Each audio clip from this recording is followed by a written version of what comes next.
Hello, my name's Richard. I'm a Brit who has become slightly obsessed with Norway.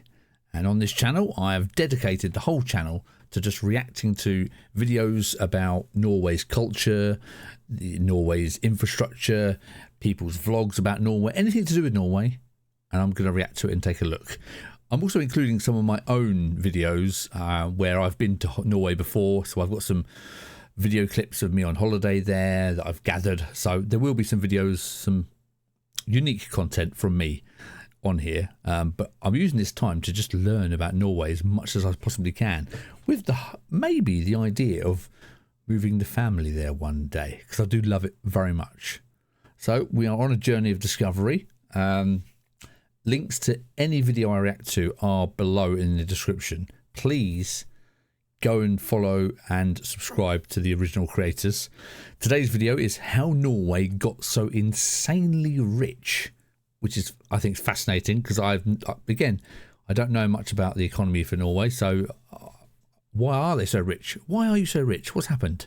This is from Casual Scholar. So go and there you go, subscribe. We'll do the same, and just find out what have you been doing. What secrets have you got? What can you teach us in the UK? So let's carry on. Let's crack on. In the late 18th century, one of the great historical economists, Thomas Malthus, toured the picturesque but climactically harsh Danish-controlled Norway. The tiny population that resided lived a meager existence, subsisting off of their small farms and whatever they could catch in the sea. The winters shrouded the country in near darkness for half the year, and the amount of land suitable for agriculture was minute at best. Efficient travel in this mountainous country was almost impossible. Towns were remote and isolated, and its citizens were poorly educated, if at all. Long gone was the age of Viking conquests, bringing their riches and plunders back with them. Norway was not rich, but in fact, very poor. In the decades after the visit, things got even worse. Plagued with wars, blockades, and embargoes, Norway's economy was in ruins, and famines spread across the land. Norway, in a lot of ways, was destined to remain underdeveloped and unimportant. And it's amazing how we think, there's a lot of countries in this stage even now where it's just, they're a bit directionless. They got no hope of getting out of that sort of just constant debt of struggle, especially if you have got no natural resources. Some countries, I know Norway has, so I suspect that's where this is going to go. Now, this is obviously before 1905 and the independence of Norway, which I'm going to assume this is the turning point of what you've done, but let's find out. Okay. Yet today, if you don't include micronations, Norway is the second richest country on Earth, one of the happiest, the seventh healthiest, and it's ranked the most democratic nation. In almost every metric that measures the prosperity of a nation, Norway is near the top, and all of its citizens are technically quarter millionaires. But how? Many countries have tried to do what Norway has done, and ended up even more impoverished than before. How did Norway become so insanely rich while other nations failed? Yes. And is Norway's economy just too good to be true? How? Tell us. This video is sponsored by Blinkist, an app that condenses the key insights from nonfiction books that you can read or listen to in just 15 minutes. With over 5,000 titles to choose from, you can understand powerful ideas from economics, history, personal development, and much more. I'm leaving these ad cuts in because this is part of the original video, and I don't want to take away from what they're sort of showing off in advertising here. So if they do have a sponsored link below, of course, use that below, not below my video, in their video. So I'm leaving it in. That's hence why Some of my favorites include Americana, a 400-year history of capitalism in America, Putin's People, a look at how the KGB took back Russia and then took on the West, and the one that inspired the topic of this video, The Narrow Corridor, which weaves together a vast history of societies and economies to answer why some nations achieve liberty while others don't. I actually listened to this via Blinkist Shortcasts, which are essentially short podcasts that are fantastic for daily commutes. By joining Blinkist Blinkist, you can supplement and expand on topics talked about on this channel and much more. Right now, Blinkist has a special offer just for my audience. Click the link in my description to start your free 7-day trial with Blinkist and get 25% off a premium membership.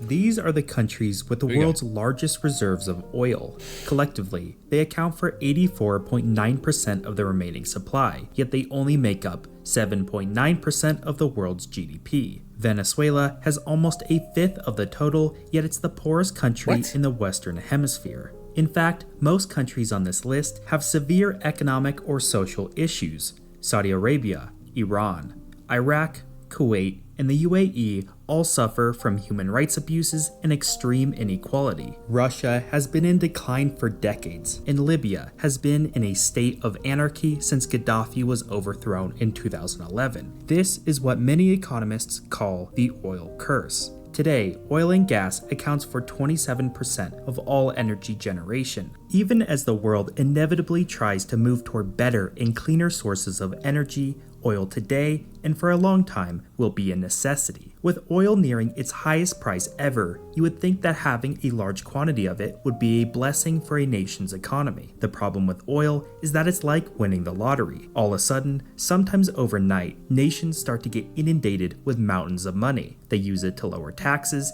and dramatically increase spending. As the oil industry starts to snowball into the most powerful sector of the economy, it starts to box out and overshadow all other industries. As more oil is exported, the demand for the local currency increases, boosting citizens' buying power abroad, but also crippling domestic manufacturing.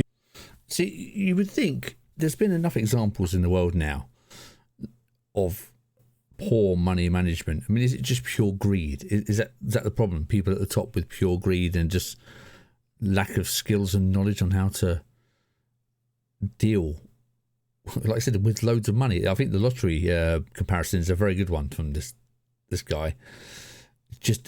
They're just not ready for it, and they just don't know where to spend it, and they feel like they have to do something with it, so they just go crazy. But like I said, it surprises me that that it can still happen when foolishly you think that the smartest people at the top of the country are running it, but clearly not.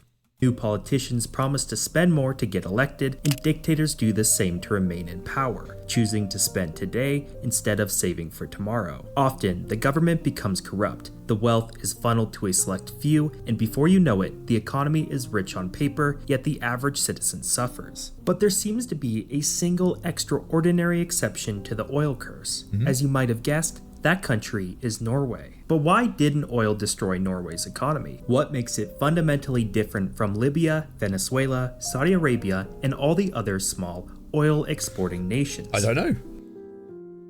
That's what we're here for. About 100 years after Malthus's visit, Norway had just gained its independence when it separated from Sweden. It was still uneducated and still poor. Its economy was centered around shipping raw resources like timber, fish, and minerals, and it had little in common with its rapidly industrializing southern neighbors. But it did have some things going for it. Over the prior half-century, in the age of free international trade, Norway built the world's fourth largest merchant fleet, gaining them valuable expertise in shipping, trade, and technology, and being an important source of foreign currency. Norway had also coalesced a strong parliamentary system during its struggles for independence, and with it arose universal suffrage, workers' rights, and strong social reforms. Its wide distribution of political power and checks and balances served as a strong backbone to future prosperity. Their geography, while harsh, also enabled immense amounts of cheap hydroelectricity, laying the seeds for industrialization. However, almost 75% of all hydropower was owned by foreign companies. The new government saw this as a risk and believed the resources of Norway should be owned by and for Norwegians. A bill was passed limiting such foreign ownership and putting constraints on any attempts at monopolization. This experience in controlling natural resources would prove incredibly important later in the story, but all of this coincided with the introduction of new technologies, which significantly reduced the burden of transportation. Railways, roads, and new methods of transmitting communication greatly narrowed Norway's inherent disadvantage against its European neighbors. All of these forces kickstarted rapid economic growth and industrialization, but one way in which Norway differed was its very strong ties to welfare, education, and public industry that would serve them well later on. Norway would largely keep on growing, but being small and reliant on international trade meant it was swept up in the global economic and geopolitical forces of the early 20th century. It was officially neutral in both world wars, but its merchant fleet took a massive hit in the first, and on April 9, 1940, it was invaded and then occupied for 5 years by the Germans. Ouch. By the end, like many other nations, Norway was left to pick up the pieces of its country and economy. It joined. See, it's all okay. So again, we still haven't got an idea of how it's managed to get so rich yet. I mean, obviously the oil is the way, but you got to remember that it's all very well somebody at the top having this idea about how to get Norway back on track and how to use the natural resources like the hydropower and things like that. But the hard bit is continuing this from government to government. When a new government party gets in, having them not rip up the plans from the previous people. That's the hard bit. How do you keep that continuity? I don't know how the political system works in Norway. If you've got various parties, is there just left, right, one or two? I don't know.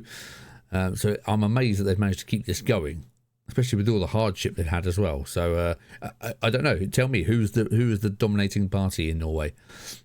Of course, I could just Google this. That's not the point, is it? I'm trying to learn from real people here, not just Googling it. So let me know.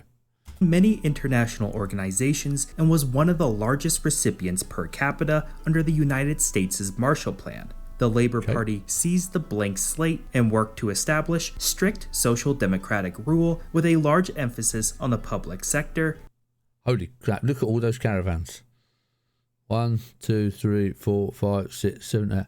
I hope that's a caravan park and that's not just people pitching up their tents there. And centralized planning, while also allowing the inherent economic benefits of private competition to thrive. From 1945 to 1975, Norway produced an incredibly reliant and strong 3.3 GDP growth per year. Nice. Taxes were some of the highest in the world, but government spending on education shaped the workforce into one of the most capable on earth. It had a strong social safety net, and inequality continued to fall lower than comparable countries. Inflation remained subdued, and unemployment was almost non-existent. Norway's economic performance during this time was strong and steady, but it was a far cry from being the economic powerhouse it is today. Until? By the 1960s, Norway was no longer poor. It had largely caught up with the other European nations, but it was still just an average performer. That was about to change. Okay, here we go. With the discovery of large reserves of natural gas found in the Netherlands, speculation started to arise about oil being located in the North Sea. But there was a problem. If there was vast amounts of oil beneath the waves, whose was it? After some back and forth, Norway asserted its claims over these waters. The Norwegian government was skeptical about the idea of oil residing on the continental shelf, but it nevertheless started to divide up and sell licenses for oil exploration. One such company, Phillips Petroleum, started drilling. Well after well, try after try, they continued to find nothing. Due to some technicalities in their contract, Phillips gave it one last shot, but this time deeper. At last, in 1969, the first drops of North Sea oil was extracted, and not just a little, but massive quantities of it. A black gold rush quickly ensued, and in less than a decade, Norway was producing more oil per resident than any other country on the planet. Jeez. The oil sector became a titan. Thousands of high-paying jobs opened, sleepy fishing towns became petroleum powerhouses, billions of dollars started rolling in, and Norway's economy was forever transformed. Yeah, okay, so it's 1969 it began. Okay, so now we're going to find out, I'm hoping, how this transition happened and how Norway just didn't go like power hungry and go, oh my God, I've got all this money. So what have they done to control this? Because 69, that's quite a while ago now, you know. And I would love to see where that first point was, like how far the UK was on that line. Where was that line of, and where was our oil? I think I remember the UK finding oil in the North Sea, but I'm pretty sure we did just blow it. I'm pretty sure something. I don't quite know. I should know, obviously, but I don't. But we have heard about this before. The beginning of Norway's oil story had many similarities with other oil-rich nations. Yeah. While foreign companies rushed into Venezuela, profiting handsomely and returning little more than propping up its dictatorship, Norway tried another way. Unlike in Venezuela, where absolute power was already in the hands of a single man, Norway's political power was already widely distributed, making it impossible for a single person or group to benefit themselves at the expense of society. Therefore, Norway's government was not only able to, but restricted in making decisions based on the utility to the whole nation. Norway had also watched the oil curse happen across the world. It knew that oil luck did not mean permanent luck. Much like its battles with the hydro companies immediately after independence, Norway took the same approach with oil. To the government, the natural resources of Norway belonged not to foreign oil companies, but to the people of Norway. These companies could help explore, drill, and extract the oil, but a majority of profits earned was to be funneled to the state. At the same time, its own public oil company, Statoil, was to study, replicate, and eventually surpass their expertise. That's one funky building. Look at that. It looks like, I don't know, it looks like a close-up of like a computer inside, you know, like a heat sink or something. Look at that. That is some wild architecture. Jesus. Norway also knew that to squeeze everything out of this opportunity, it needed to not only extract crude oil, but to create its own petroleum processing industry. That meant massive investment in infrastructure, careful central planning, and the generation of its own engineering workforce. It could have easily slashed taxes and blew its lottery on popular policies, but it didn't. It also worried about the petroleum sector dominating the rest of the economy. Well, that's a sign. No smoking. Safety first. I mean, if you have to be told to not smoke in an oil refinery, you got to wonder how they get past the interview process, but all right. So it set a 90 million ton per year limit. Oil was not to replace the Norwegian economic engine. It was to become its supercharger. But things were not perfect. Norway knew it wanted to spend the money to benefit its people, but it was not entirely sure how best to do this. The oil industry expanded, and so did prices. More money came in than the government knew what to do with it. Then, in the early 80s, oil prices plummeted, and a recession began. Economic growth stagnated for almost a decade, a time-old tale about economies based on oil. Norway was not squandering its oil revenue, but it needed to do something more. Okay. When your economy is at the mercy of a single commodity price, the solution is to diversify investment. This is exactly what Norway did when it created its government pension fund in 1990. Other governments tried this, but their political climates enabled them to become personal piggy banks to whomever was in charge, voiding them of their initial intended purpose, to save for when oil no longer showers the economy in money. Norway's sovereign wealth fund was different, and the government structured it in such a way as to not become corrupted. Norway's sovereign wealth fund. Okay, so what's that? So are they investing this then? Is that what they're saying? If it's a pension government scheme? Can only spend the profit it expects to generate. That means that new politicians cannot run on the promise of spending more today at the expense of tomorrow. They can only spend what they project to make. Oh, that's sneaky. So that means it can continue to grow without them messing it up. And it also follows strict investing rules. It cannot invest in oil companies, nor companies that follow unethical practices. And maybe most importantly, it cannot invest in Norwegian companies. This might... What? So they can't invest in oil? I suppose because there's no point in trying to diversify from oil and then investing in oil. That makes sense. Can't invest in Norwegian companies. Is that so? It's not tied to itself, I suppose, isn't it? That would make sense. That's what he's going to tell us now, I'm sure. Might seem strange at first, but the purpose of the fund is to diversify risk. If the Norwegian economy was to hit a steep recession, the fund wouldn't, because it's not invested in Norwegian companies, and therefore it provides a safety net to short-term domestic shocks. Today, the fund has become the largest such in the world, owning 1.5% of all public companies in the world. At its peak, it was valued at $1.35 trillion. $1.35 trillion. Enough for every Norwegian to be handed $250,000. Wow. And this amount is expected to keep on growing. While other Scandinavian countries have had to reduce their social spending, Norway is using the interest of its oil revenue to provide healthcare, education, and a safety net to families hit by hard times. Genius. Norway still has some of the highest taxes in the world, but its people never have to worry about paying medical bills that they can't afford. Yeah.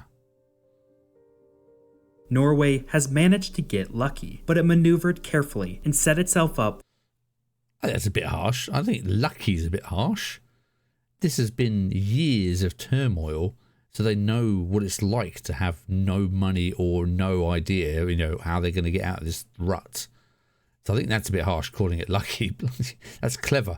Clever investing, smart diversifying. That's clever. Well, yeah, I think that's harsh. For the foreseeable future. Oil is a massive part of the Norwegian economy. It provides high-paying jobs, but it still maintains many other productive industries. If oil went away tomorrow, Norway would hurt, but it would still manage to be one of the wealthiest nations on Earth. Does this mean it has the perfect economy, or one that other nations should seek to replicate? The answer is no. Norway has been given an incredibly fortunate situation. Not every country has trillions of dollars of oil sitting off its coasts. Again, they had to go looking for it. It's not... I'm not sure about... I keep mentioning the luck. That's not luck. That is...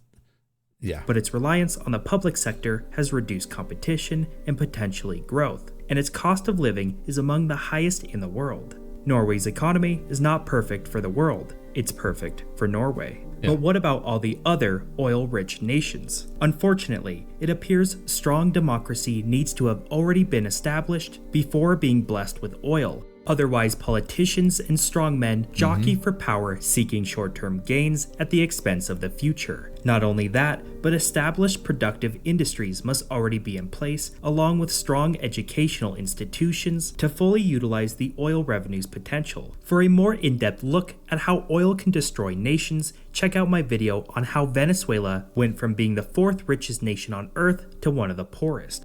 Norway, in a lot of ways, got lucky, but luck alone can often be fatal for a nation. While most nations squander their oil lottery, dumping money into social spending for votes, buying luxury villas, or sprawling desert highways, and stuffing the pockets of politicians, Norway invested its money and now lives off the interest. Economics is the study of scarcity. Everything is scarce, particularly luck. Nations that know this tend to thrive. Okay. That was a good video. I actually learned a lot in that video. That's very good. Again, I do disagree with that. I don't think it's luck. I don't think you can call that luck, because you can still have this. You could have given this. We've seen it. You could have given all the other countries the same oil, and they've squandered it. So it wasn't lucky that lucky that they found it. Yeah, again, like I said, they had to go looking for it, found it, and then used it well. So yeah. Apart from that, that was a really good video. I would definitely like to react to a video that goes into the investment fund more. I'd like to know where they're investing, what's going on there. So if you've got any videos sort of based around the investment fund for Norway, please drop it in the comments below, because I'd love to find out more about that if possible. But yeah, very good. Another cool video. Very interesting. I'm learning lots. So if you enjoyed this, you can subscribe if you want. If not, I'll see you another time. Thank you very much, everybody. Goodbye.